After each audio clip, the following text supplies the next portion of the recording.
الحمد لله رب العالمين، والعاقبة للمتقين،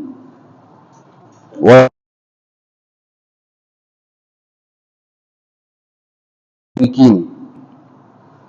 وأشهد أن لا إله إلا الله وحده لا شريك له، الملك الحق المبين. وأشهد أن محمدا عبده ورسوله الصادق الأمين، صلى الله عليه وعلى آله وأصحابه والتابعين ومن تبعهم بإحسان إلى يوم الدين. أما بعد، فاتقوا الله عباد الله حق التقوى، واعلموا أن أجسادكم على النار لا تقوى. يا أيها الذين آمنوا اتقوا الله حق تقاته ولا تموتن إلا وأنتم مسلمون. أيها الناس، كلمات نبوية جامعة ذات فواعد نافعة تمثل ذروة الأخلاق وتمام الإيمان، وتوصل صاحبها إلى مرضاة الرحمن. إنها قول النبي صلى الله عليه وسلم: من حسن إسلام المرء تركه ما لا يعنيه. رواه الترمذي وصححه الألباني. فهذه الكلمات الثمان اشتملت على أجل ما يسئل الإنسان، حتى وصفت بأنها ربو العلم، لأن تدخل الإنسان فيما لا يعنيه أصل المفاسد والشرور. فكم أفسد من علاقات، وأحدث من مشكلات، وضيع من حقوق وواجبات، وأوقع في آثام ومهلكات. وإن حقيقة ما لا يعني الإنسان هو ما لا يحتاج إليه في ضرورة دينه ودنياه، ولا ينفعه في مرضاة ربه من أفعال وأقوال. فترك الإنسان ما لا يعنيه، واجتنابه ما لا يخصه، وإراده أما لا يهمه، وعدم تدخله في شؤون غيره من أرقى القيم التي تدل على قوة إيمانه وكمال إسلامه واتزان نفسه ورقي أخلاقه ورجاحة عقله وتمام حكمته. فالعاقل يشتغل بما ينفعه، ويقبل على ما يهمه، عملا بقول النبي صلى الله عليه وسلم: احرص على ما ينفعك، فلا يقحم نفسه في خصوصيات الآخرين وشؤون حياتهم، ولا يشغلها بمعرفة تفاصيل أخبارهم، بل يكتفي بالسؤال عن حالهم بما يطمئنه عنهم. وأما الزيادة على ذلك، كأن يسأله على بيته ومكسبه وراتبه وأسراره وخصوصياته، ومن أين جاء وإلى أين يذهب، فهذا من قلة المروءة وكثرة الفضول، حيث ينفر الناس منه ويتحاشون الحديث معه، ويكره الله فعله. قال النبي صلى الله عليه وسلم: إن الله عز وجل كره لكم ثلاثا، قيل وقال: وكثرة السؤال، وإداعة المال. وإن من ينشغل بما لا يعنيه يقصر حتما فيما يعنيه، لأن ذلك يحضر أوقاته ويحول بينه وبين تحقيق أهدافه، وربما قلل عند الناس قيمته وكرامته، وأضعف منزلته ومكانته، وأذهب احترامه وهيبته، وأرده لمواقف محرجة. واعلموا أن هناك فرق بين النصيحة وبين التدخل فيما لا يعني. فإن تقديم النصيحة المحذبة بطريقة حسنة لا توبيخ فيها ولا عتاب يعد من محاسن الأخلاق، ومما دعت إليه شريعة الإسلام. والمسلم يحب لأخيه ما يحب لنفسه، فلا يبخل عليه بالنصح والإرشاد والتوجيه الحسن. أقول قولي هذا وأستغفر الله لي ولكم ولسائر المسلمين من كل ذنب، فاستغفروه وتوبوا إليه، إنه هو التواب الرحيم.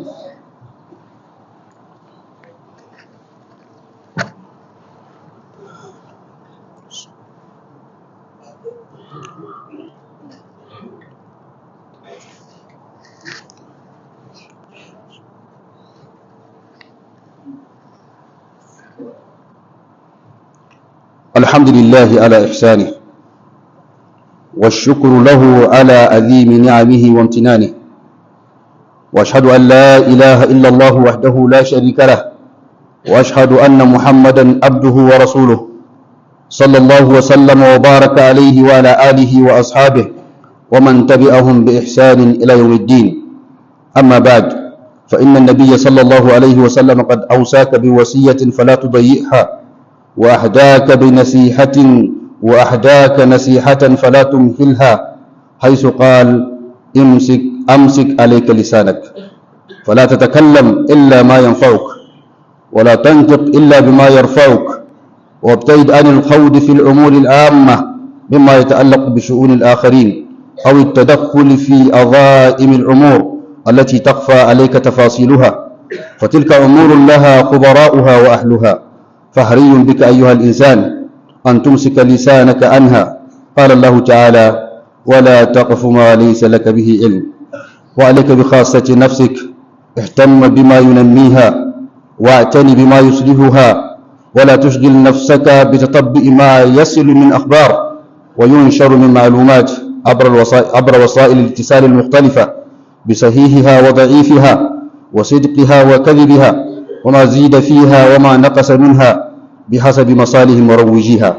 فلا تتكلم بكل ما تسمع، ولا تردد كل ما يقال، فإن النبي صلى الله عليه وسلم يقول: كفى بالمرء كذبا أن يحدث بكل ما سمع. يقوى مسلمين، hudubarmu a yau wasu kalmomi ne takaitattu wanda suka fito daga annabin tsira annabi Muhammad sallallahu alaihi wasallam, wanda suka kunshi ma'anoni masu yawa, ma'abuta fa'idodi masu yawa, wanda ake kwatanta su a matsayin kololuwar ɗabi'u da halaye na ƙwarai, wanda ake kwatanta su a matsayin cikar imani, wanda suke kai wanda ya riƙo da su ya yi aiki da su zuwa ga samun yardan Allah mai rahama. Wa'annan kalmomin su ne faɗar ma'aiki sallallahu alaihi wa alihi wa sallam: min husni islamin mar'i tarkuhu ma la ya'ni. Yana daga cikin kyan musuluncin mutum barinsa ga abin da bai da amfani, barinsa ga abin da ba zai amfane shi ba, barinsa ga abin da bai da wani amfani. Tirmidhi ya fitar da hadisin, Albani ya inganta shi. Wa'annan kalmomi guda 8 da wannan hadisi ya kunsa sun tattaro dukkanin abin da zai sa ɗan adam cikin sa'ada da arzikin duniya da lahira, har sai da aka sifata wa'annan kalmomin cewa su ne rubu'in ilimi, wana su ne kaso 1 cikin 4 na ilimi.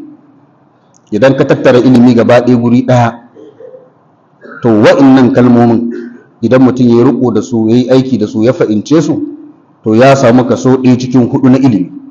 Shine ƙauracewa duk abin da bai shafe shi ba, ƙauracewa duk abin da bai dame shi ba, abin da baya da wani amfani. Domin ƙoƙarin kutsawa cikin abin da ya shafi rayuwar mutane da ƙoƙarin kutsa kai cikin ababen da ba su da amfani, wannan shine asalin duk wani ɓanna da sharrurruka da suke faruwa a ban ƙasa. Yaso da dama yin hakan ya janyo lalacewar alaƙoƙi masu yawa, yaso da dama yin hakan ya jawo matsaloli masu yawa cikin al'umma, yaso da dama yin hakan ya janyo tozartar haƙoƙi masu yawa da wajibai masu yawa da Allah ya wajabta. Yin hakan ya janyo jefa mutane cikin zunubai masu yawa wanda suke hallaka mutane. Idan aka ce mutum ya bar abin da baya da amfani, haƙiƙanin barin abin da baya da amfani shine mutum ya bar abin da baya da buƙatarsa a larura ta addininsa da rayuwarsa ta duniya. Abin da baka da buƙatarsa a larura ta addininka da kuma larura ta rayuwarka na duniya, to ka ƙaurace wa wannan abu. Abin da ba zai amfane ka ba wajen janyo maka yardan ubangijinka, magana ne ko aiki, ko magana ko aiki, in ka shagaltu da shi to ba zai amfane ka ba a addininka, ba zai amfane ka ba a rayuwanka na duniya, sannan ba zai janyo maka yardan ubangiji ba. Magana ne ko aiki, to barin wannan abun shine ake cewa tarku ma la yani, barin abin da bai dame shi ba. Mutum ya bar abin da bai dame shi ba, ya ƙaurace wa kutsawa cikin abin da baya da wani amfani a gare shi, ya bijirewa wannan abun, ya fuskanci abin da ya dame shi, ya daina kutsawa cikin sha'anunukan waninsa, wannan yana daga cikin mafi ƙololuwar halayen kirki wanda suke nuni zuwa ga ƙarfin imanin mutum, suke nuni zuwa ga kamalar musuluncin mutum, wanda suke nuni zuwa ga cewa wannan ya samu kamala ta hankali kuma ya samu cika ta hikima. Mai hankali shine yake shagaltuwa da abin da zai amfane shi a duniyansa ko lahiransa.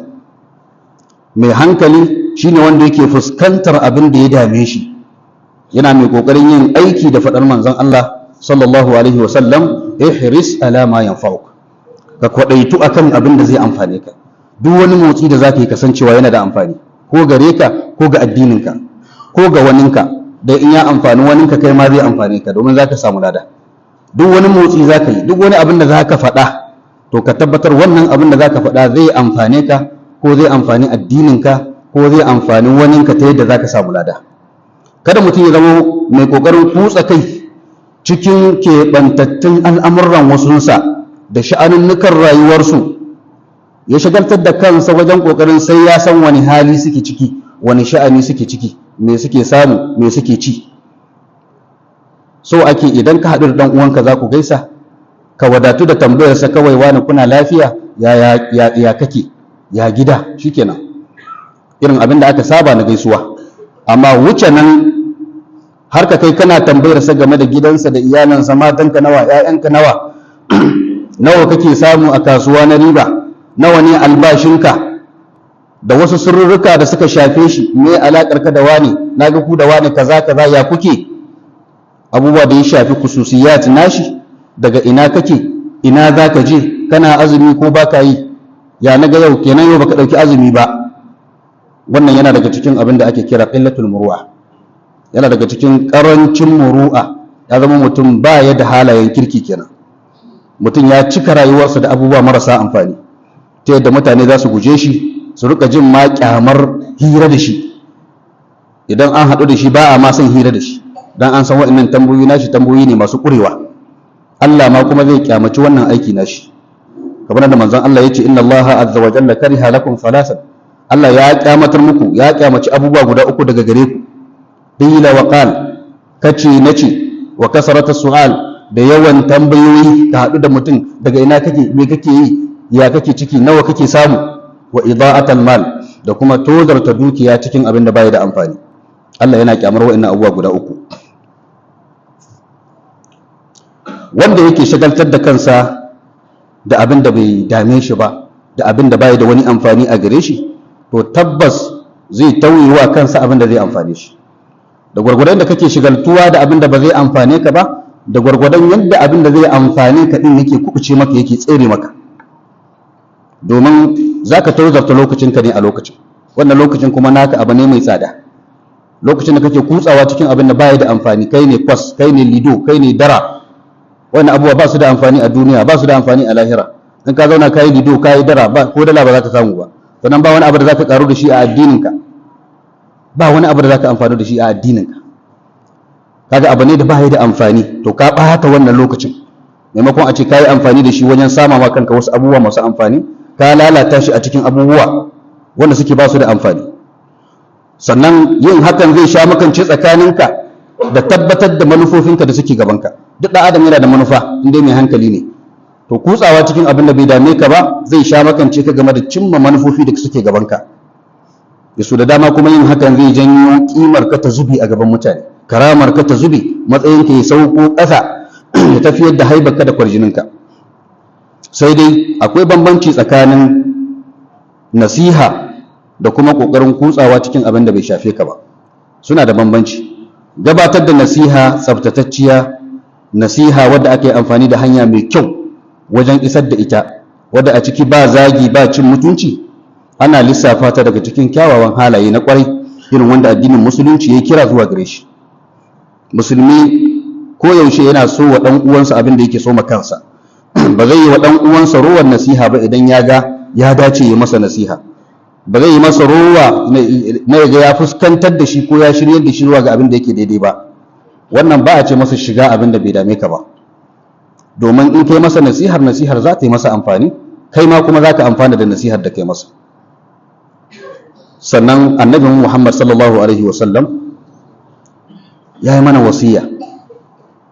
Wannan wasiyar kada mu tozarta ta. Ya ba mu kyautar wata nasiha, wannan nasihar kar mu yi sakaci da ita, a yayin da annabi ya ce mana amsik alayka lisanak, ka riƙe harshenka gare ka, kar ka motsa harshenka sai da abin da ka san zai yi amfani, zai amfana da kai. Ka riƙe harshenka, ba a san yawan surutu, yawan magana da yawan kace nace.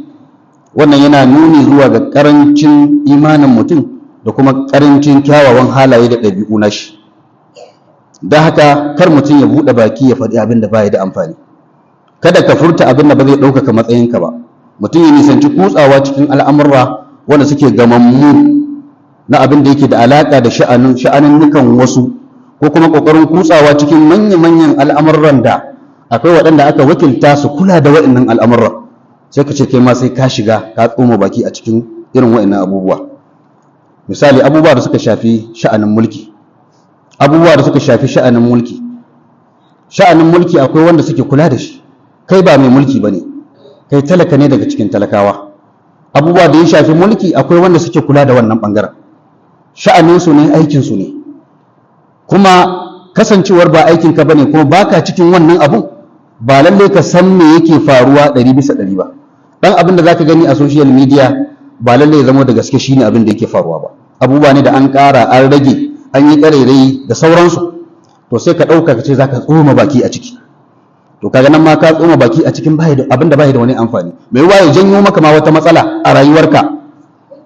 Mai yiwuwa ya janyo maka wata matsala a rayuwarka kai kanka, ko ya janyo maka wata matsala a addininka. Abin da ya shafi sha'anin lafiya, wata cuta ta kunno kai, likitoci suna ta fama su ga yadda zai a shawo kan matsalar, suna ba da shawarwari ga yadda za a yi. Kai ba likita bane, baka san komai ba na sha'anin kiwon lafiya, amma ka ce sai ka tsoma baki kai ma ka ce kaza ka ce kaza. Wannan sha'ani ne da akwai masu shi, akwai masu ilimin, akwai wanda sun san yadda abin yake, suna ta kokarin shawo kan lamarin abu. Kai ba fannin ka bane, kar ka tsoma baki a ciki. Sha'anin malanta na abin da ya shafi addini, kai ba malami ba, in gurmin jahili, amma abin da ya shafi addini ka ce sai ka tsoma baki, kuma ba abin da ka sani na abin da ya shafi addini. Ka kyale malamai da aikinsu.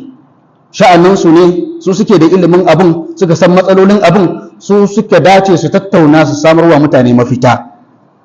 Tsoma baki a cikin sha'anin harkar malanta ga wanda ba malami ba, kutsawa ne cikin abin da ba zai amfane ka ba. Wannan misalai ne na bayar don mu san cewa abubuwa ne da muke aikatawa, abin da bai shafe mu ba, amma mu ta tsoma baki. Abin da ya kamata ga mutum ya yi aiki da abin da Allah ta'ala ya gaya mana a Qur'ani, wala taqfu ma laysa laka bihi ilm. Kada ka bi diddigin abin da baka da ilimi a kansa. Duk abin da ka san baka da ilimi a kansa, to kada ka rika bin diddigin wannan abin. Ka sa baki cikin abin da kake da ilimi, ka sa baki cikin abin da ya shafe ka, ka sa baki cikin abin da zai amfane ka, ya amfani al'ummarka, ya amfani addininka.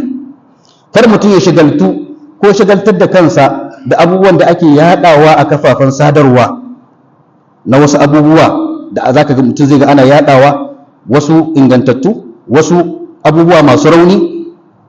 Hadisai ne za ka ga wasu sun inganta, wasu ba su inganta ba. Kana ganin an turowa ka ɗauka kai ma ka tura. In ka ga hadisi an turo, kar ka ɗauka kai ma ka tura.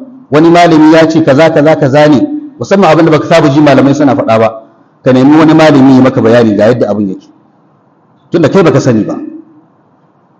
Abu ne da ya shafi siyasa, ko abu da ya shafi kasuwanci, ko abu da ya shafi tsaron lafiya.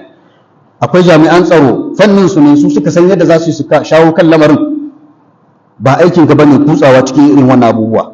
Masu ɗauka suna tallatawa, suna da manufofinsu, suna da nasu manufofin, suna da nasu maslahohi ƙarƙashin wannan. Suna buɗe shafuffuka kawai saboda wasu maslahohinsu, ko maslaha ta siyasa, ko wata maslaha ta su ta rayuwarsu.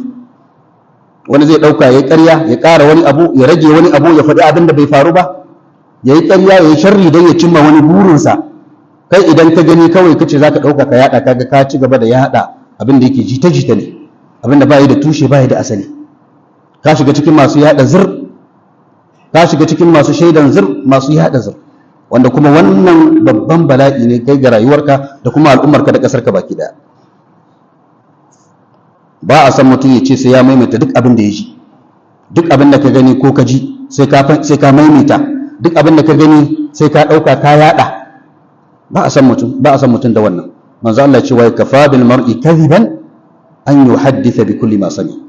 ya ishi mutum ƙarya ya zama tataccen maƙaryaci idan ya ce duk abin da ya gani sai ya faɗa, duk abin da ya ga an yaɗa shi ma sai ya ɗauka ya tura. wannan ya ishe ka zama tataccen maƙaryaci. Allah ya kare. اللهم صل وسلم وبارك على عبدك ورسولك محمد وعلى آله والصحابة أجمعين وأتباعهم بإحسان إلى يوم الدين.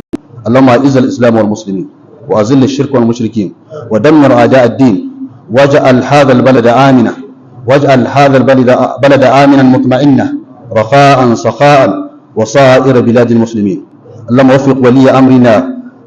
وفق ولي أمرنا لهداك واجعل عمله في رداك وارزقه البطانة الصالحة الناصحة التي تدله على الخير وتؤينه عليه.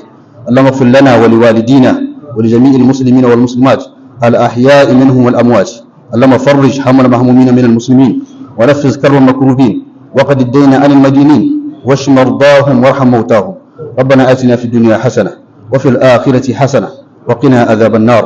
سبحانك اللهم رب العزة عما يصفون وسلام على المرسلين والحمد لله رب العالمين. وقوموا إلى صلاتكم يرحمكم الله.